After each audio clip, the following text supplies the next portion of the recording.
بسم اللہ الرحمن الرحیم۔ ہمارے ہاں آج ایک عام سے ٹرینڈ چلا ہوا ہے کہ امام حسین علیہ السلام گئے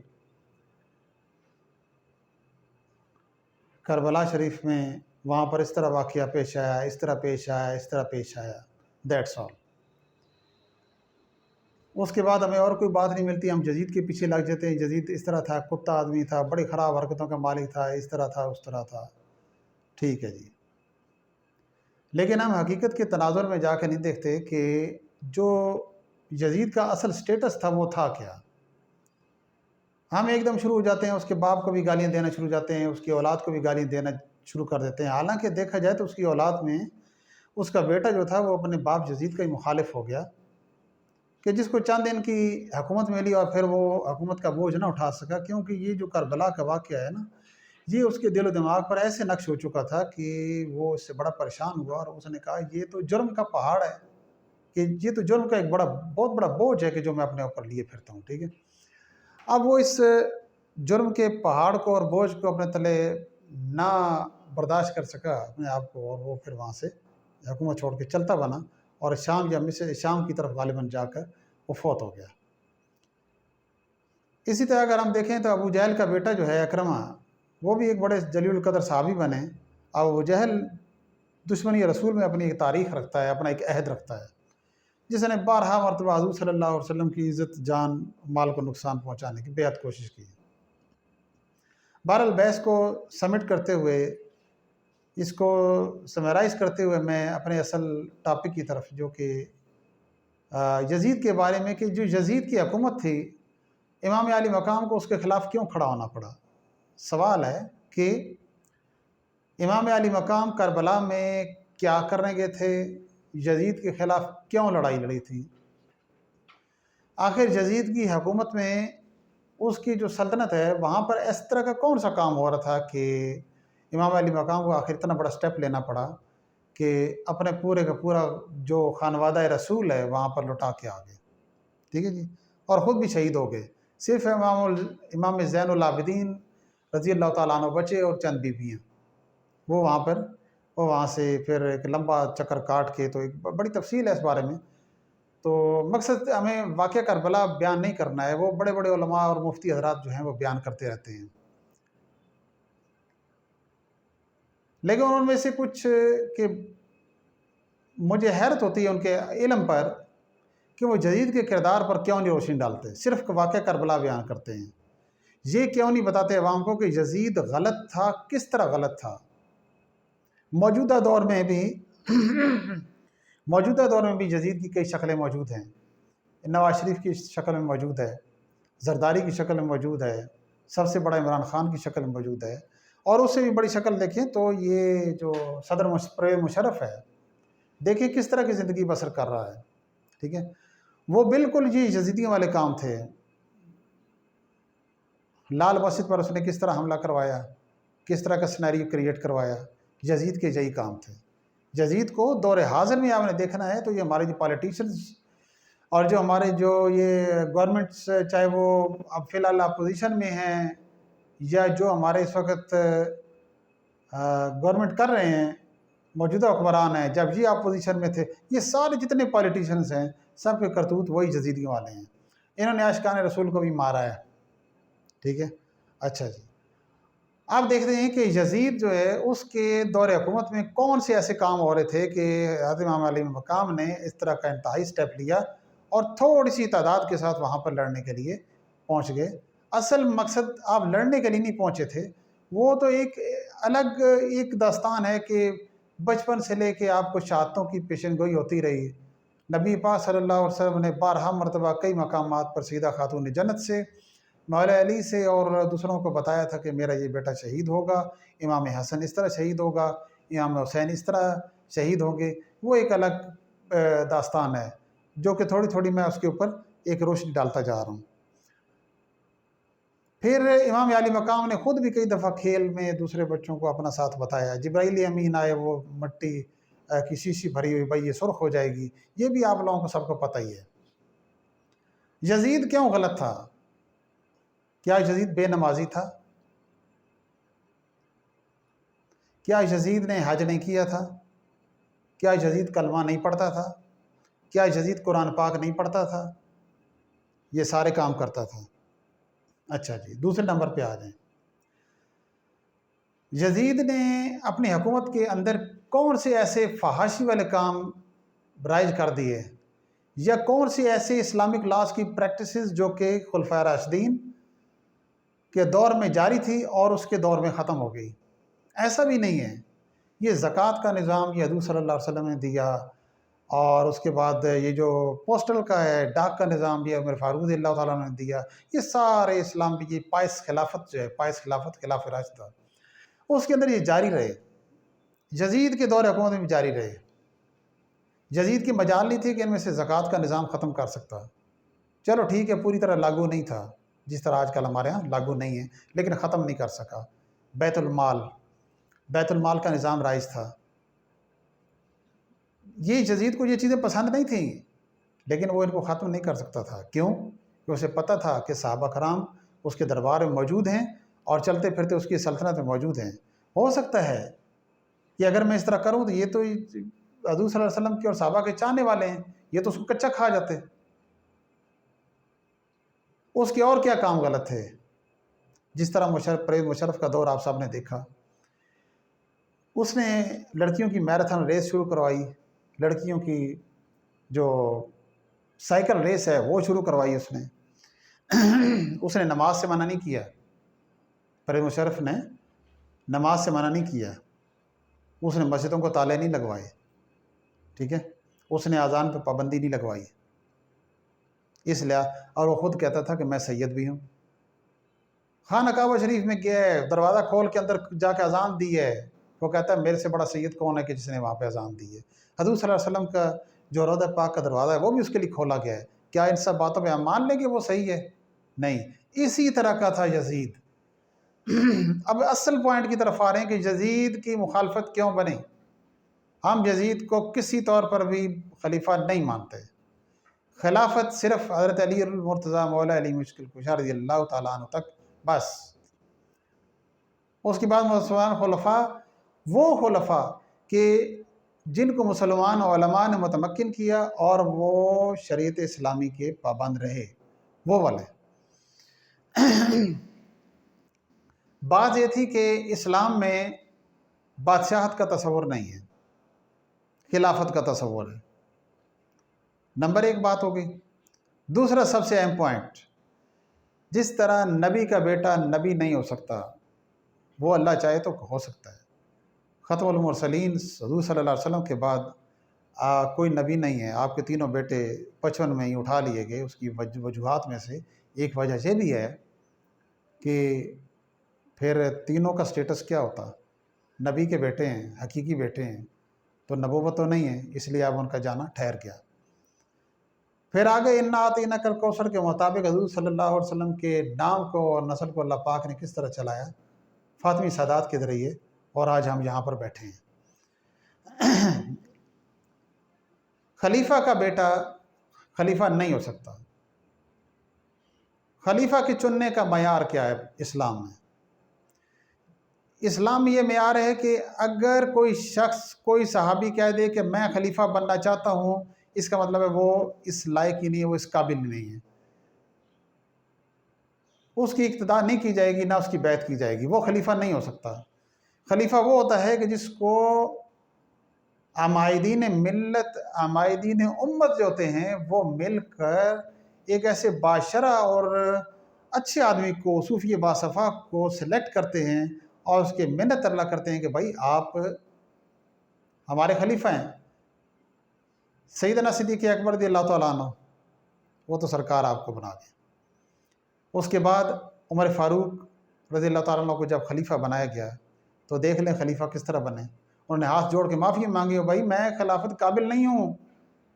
حالانکہ بڑے زور آور تھے، پیسہ بھی بڑا تھا اور بڑا ٹیکا تھا، بڑا دبدبا، دہشت تھی۔ عثمان غنی کی باری آئی، مولا علی کی باری آئی، سارے ہاتھ جوڑ کہتے رہے بھائی میں خلافت قابل نہیں ہوں، یہ بڑی ذمہ داری ہے، تم لوگوں نے کام بوجھ یہ اتنا بڑا بوجھ ڈال دیا ہے۔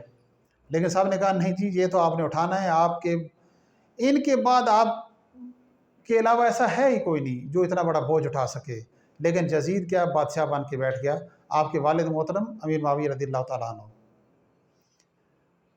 انہوں نے جب اپنے بیٹے کو یہ کرسی سونپی تو انہوں نے کیا کہا کہ بیٹے ساری اسلامی سلطنت تیری غلام بن جائے، بیعت کر لے، جتنے بھی ملک بیعت کر لیں، لیکن جب تک امام حسن علیہ السلام اور حضرت امام حسین علیہ السلام دونوں شہزادے، ٹھیک ہے، بیعت نہیں کرتے ہیں، ٹھیک ہے، اس وقت بیعت نہیں کرتے ہیں تو پھر آپ کا کام تو بیٹے تمہارا کام وہ یزید، اب بیٹے کہہ رہا کہ تمہارا کام نہیں چل سکتا، تمہارا فائدہ ہی کوئی نہیں تمہاری بیعت کا۔